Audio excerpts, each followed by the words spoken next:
Hello friends, स्वागत है आप सभी का आपके अपने यूट्यूब चैनल जीके ट्रैक में। तो दोस्तों, आज के इस वीडियो में आपके लिए 30 महत्वपूर्ण क्वेश्चन लेकर आया हूं जो कि आपके आने वाले एग्जाम के लिए महत्वपूर्ण है। तो इसलिए वीडियो को बिना स्किप किए अंत तक पूरा देखते रहिए। और अगर आपने अभी तक हमारे चैनल को सब्सक्राइब नहीं किया है तो प्लीज़ चैनल सब्सक्राइब कर लें, साथ ही उसके साइड में बेल आइकन को जरूर दबा दें ताकि जब भी हम आगे वीडियो अपलोड करें आप हमारे वीडियो सबसे पहले देख सकें।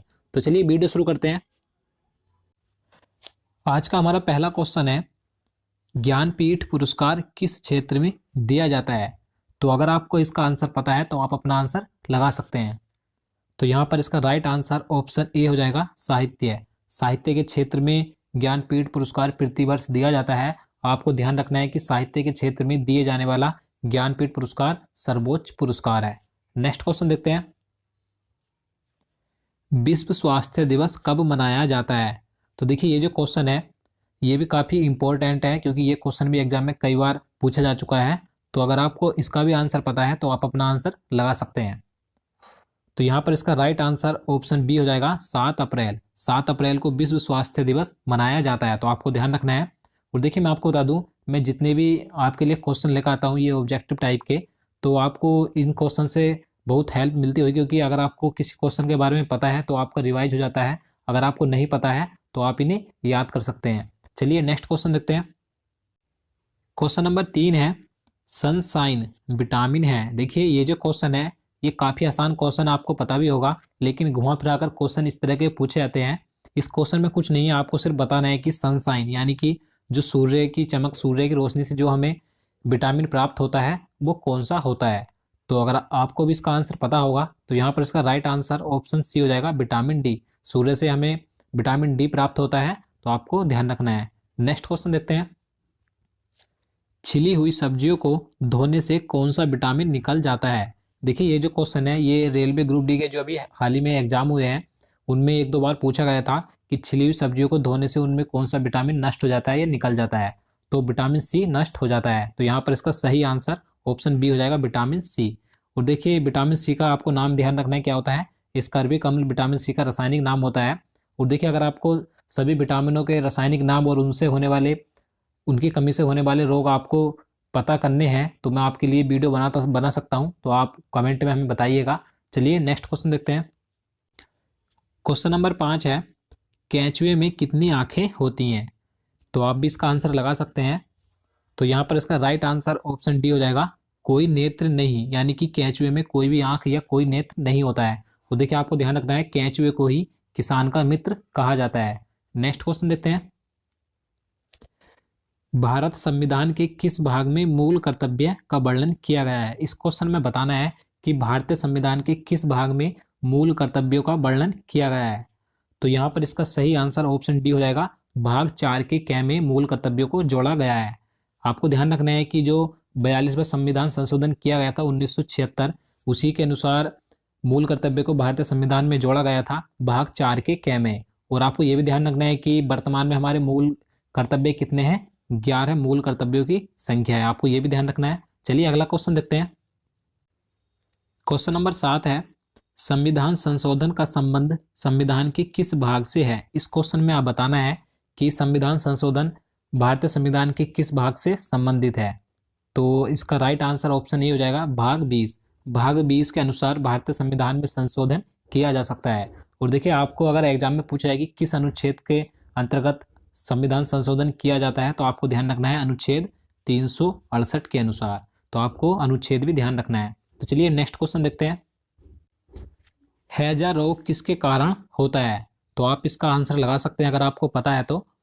इसका राइट आंसर ऑप्शन बी हो जाएगा, जीवाणु, यानी कि जो बैक्टीरिया होते हैं जीवाणु, उन्हीं के कारण से हैजा रोग फैलता है, तो आपको ध्यान रखना है।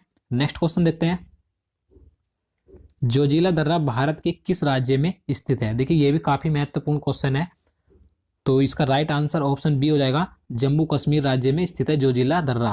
और देखिए, आपको एक पॉइंट और ध्यान रखना है कि ये जो दर्रा है श्रीनगर और लेह मार्ग को जोड़ता है, तो आपको ये भी ध्यान रखना है क्योंकि आपसे एग्जाम में ये भी पूछा जा सकता है। नेक्स्ट क्वेश्चन देखते हैं। क्वेश्चन नंबर 10 है, भारत सरकार का सर्वोच्च विधि अधिकारी कौन होता है? तो यहाँ पर इसका राइट आंसर ऑप्शन सी हो जाएगा, अटॉर्नी जनरल। देखिए, अटॉर्नी जनरल को ही महान्यायवादी बोला जाता है, तो आपको ध्यान रखना है कि भारत सरकार का सर्वोच्च विधि अधिकारी महान्यायवादी यानी कि अटॉर्नी जनरल होता है। और देखिए अगर हम बात करें कि महान्यायवादी की नियुक्ति कौन करता है, तो राष्ट्रपति के द्वारा ही इसकी नियुक्ति की जाती है, तो आपको ये भी ध्यान रखना है। चलिए नेक्स्ट क्वेश्चन देखते हैं। हल्दी घाटी का युद्ध 1576 ईस्वी में किन के बीच हुआ था? तो चार ऑप्शन आपको दिए गए हैं, आप इसका आंसर लगा सकते हैं। तो यहाँ पर इसका राइट आंसर ऑप्शन ए हो जाएगा, अकबर एवं महाराणा प्रताप के बीच हल्दी घाटी का युद्ध 1576 ईस्वी में हुआ था। नेक्स्ट क्वेश्चन देखते हैं। रेबीज के टीके की खोज किसने की थी? देखिए ये क्वेश्चन भी कई बार एग्जाम में पूछा जा चुका है, तो आपको जरूर ध्यान रखना है कि रेबीज के टीके की खोज लुई पास्चर ने की थी। तो यहाँ पर इसका सही आंसर ऑप्शन डी हो जाएगा। अगला क्वेश्चन देखते हैं। क्वेश्चन नंबर 13 है, शरीर में आयरन की कमी से कौन सी बीमारी होती है? यानी कि शरीर में अगर आयरन यानी कि लोहे की कमी हो जाए तो कौन सी बीमारी या कौन सा रोग हो जाता है? तो यहाँ पर इसका सही आंसर ऑप्शन ए हो जाएगा, एनीमिया रोग हो जाता है लोहे की कमी से। आपको ध्यान रखना है कि सबसे ज़्यादा जो लोहा पाया जाता है पालक में पाया जाता है। अगला क्वेश्चन देखते हैं। अलमाटी बांध कृष्णा नदी पर किस राज्य में स्थित है? तो यहाँ पर इसका सही आंसर ऑप्शन सी हो जाएगा, कर्नाटक राज्य में स्थित है अलमाटी बांध। और आपको यह भी ध्यान रखना है कि कौन सी नदी पर है, कृष्णा नदी पर स्थित है। नेक्स्ट क्वेश्चन देखते हैं। सुएज नहर का राष्ट्रीयकरण किस वर्ष किया गया था? तो यहाँ पर इसका सही आंसर ऑप्शन डी हो जाएगा, 1956 ईस्वी में सुएज नहर का राष्ट्रीयकरण किया गया था। आपको ध्यान रखना है कि ये जो सुएज नहर है ये लाल सागर और भूमध्य सागर को आपस में जोड़ती है, और इसकी जो लंबाई है 165 किलोमीटर इसकी लंबाई भी है, तो आपको इसकी लंबाई भी ध्यान रखनी है। अगला क्वेश्चन देखते हैं। क्वेश्चन नंबर 16 है, प्रतिरोध का एसआई मात्रक क्या होता है? देखिए जितने भी एसआई मात्रक होते हैं अधिकतर एग्जाम में पूछे जाते हैं, तो आपको सभी एसआई मात्रक याद कर लेने हैं, यह मैं आपको इनका एक अलग से वीडियो बना दूंगा, आप हमें कमेंट में बताइएगा। तो यहाँ पर प्रतिरोध का एसआई मात्रक पूछा गया है, तो इसका सही आंसर ऑप्शन ही हो जाएगा ओम, यानी कि प्रतिरोध का एसआई मात्रक होता है। अगला क्वेश्चन देखते हैं। मायोपिया का अर्थ होता है, देखिए ये जो मायोपिया है इसका आपको अर्थ बताना है कि इसका अर्थ क्या होता है, किसे बोला जाता है? तो निकट दृष्टि दोष को ही मायोपिया बोला जाता है, तो आपको ध्यान रखना है। और देखिए निकट दृष्टि दोष को दूर करने के लिए किस लेंस का प्रयोग किया जाता है? अवतल लेंस का प्रयोग किया जाता है। और अगर हम बात करें कि दूर दृष्टि दोष को क्या बोला जाता है, तो आपको ध्यान रखना है हाइप्रोपिया बोला जाता है दूर दृष्टि दोष को। और इसके निवारण में किस लेंस का प्रयोग किया जाता है? उत्तल लेंस का प्रयोग किया जाता है। चलिए नेक्स्ट क्वेश्चन देखते हैं।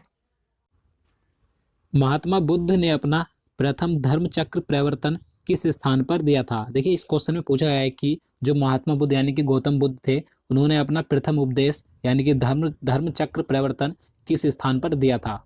तो यहाँ पर इसका सही आंसर ऑप्शन बी हो जाएगा, सारनाथ में उन्होंने अपना प्रथम उपदेश दिया था। और आपको ध्यान रखना है कि ये जो प्रथम उपदेश था ये क्या कहलाया था? धर्म चक्र प्रवर्तन कहलाया था। नेक्स्ट क्वेश्चन देखते हैं। क्वेश्चन नंबर 19 है, भारत की सबसे बड़ी बहुउद्देशीय नदी घाटी परियोजना कौन सी है?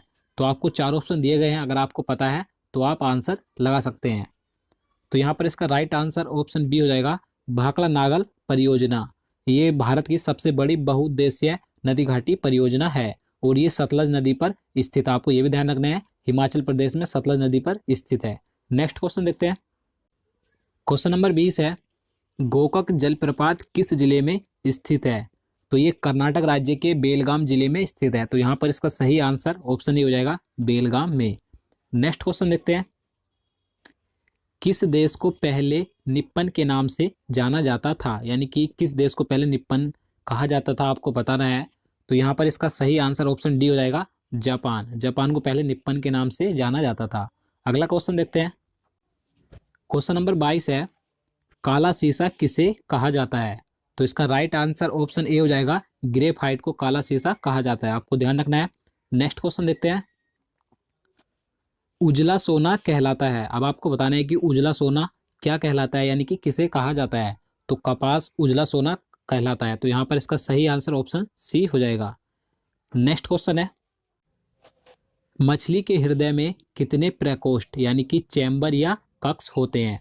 तो यहाँ पर इसका राइट आंसर ऑप्शन बी हो जाएगा, मछली के हृदय में 2 चैम्बर या कक्ष होते हैं, आपको ध्यान रखना है। और अगर हम बात करें कि मनुष्य के हृदय में कितने कक्ष होते हैं, तो 4 कक्ष होते हैं। और मेंढक की अगर बात करें तो मेंढक में 3 होते हैं, तो आपको ये तीनों ध्यान रखने हैं। नेक्स्ट क्वेश्चन देखते हैं। क्वेश्चन नंबर 25 है, प्रिंस ऑफ वेल्स कप किस खेल से संबंधित है? तो यहाँ पर इसका सही आंसर ऑप्शन बी हो जाएगा, गोल्फ से संबंधित है प्रिंस ऑफ वेल्स कप, आपको ध्यान रखना है। अगला क्वेश्चन देखते हैं, भारत की सबसे बड़ी कृत्रिम झील कौन सी है?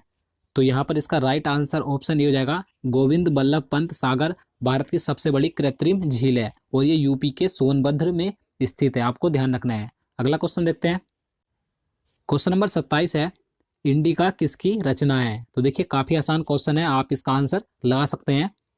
तो इसका राइट आंसर ऑप्शन ये हो जाएगा, मैगस्थनीज की ये रचना है इंडिका, आपको ध्यान रखना है। अगला क्वेश्चन देखते हैं, लाख बक्स किसे कहा जाता था?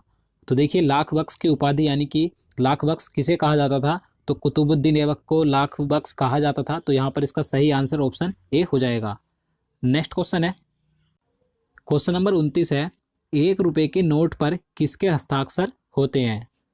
तो यहाँ पर इसका सही आंसर ऑप्शन बी हो जाएगा, वित्त सचिव, वित्त सचिव के हस्ताक्षर होते हैं 1 रुपए के नोट पर, आपको ध्यान रखना है। और बाकी जितने भी नोट होते हैं उन पर सभी भारतीय रिजर्व बैंक यानी कि गवर्नर के हस्ताक्षर होते हैं, आपको ये ध्यान रखना है। और अगर हम बात करें कि वर्तमान में वित्त सचिव कौन है, हाल ही में बनाए गए हैं AN झा यानी कि अजय नारायण झा, हाल ही में भारत के नए वित्त सचिव बनाए गए हैं। मैंने आपको इससे पहले जो वीडियो अपलोड किया था उसमें मैंने आपको बता दिया था, अगर आपने वो हमारा करंट अफेयर्स का वीडियो नहीं देखा है तो आप उसे एक बार जरूर देखिएगा। चलिए नेक्स्ट क्वेश्चन देखते हैं, भारतीय रिजर्व बैंक का मुख्यालय कहाँ है, यानी कि RBI का मुख्यालय कहाँ पर स्थित है? तो इसका राइट आंसर ऑप्शन डी हो जाएगा, मुंबई, मुंबई में RBI का मुख्यालय स्थित है। और देखिए मैं आपको बता दूं, अभी हाल ही में नए RBI के गवर्नर बने हैं। अब मैंने इससे पहले जो वीडियो अपलोड किया था उसमें मैंने सभी करंट अफेयर्स के महत्वपूर्ण क्वेश्चन कराए थे, तो आप उस वीडियो को एक बार जरूर देखिएगा। तो दोस्तों आज के लिए इतना ही, उम्मीद करता हूँ आपको वीडियो पसंद आया होगा। अगर आपको वीडियो अच्छा लगा हो तो लाइक कर देना और चैनल को भी जरूर सब्सक्राइब करना, साथ ही वीडियो को ज़्यादा से ज़्यादा शेयर करना ताकि हम आपके लिए आगे भी इस तरह के वीडियो ला सकें। तो चलिए मिलते हैं नेक्स्ट वीडियो में, तब तक के लिए नमस्कार।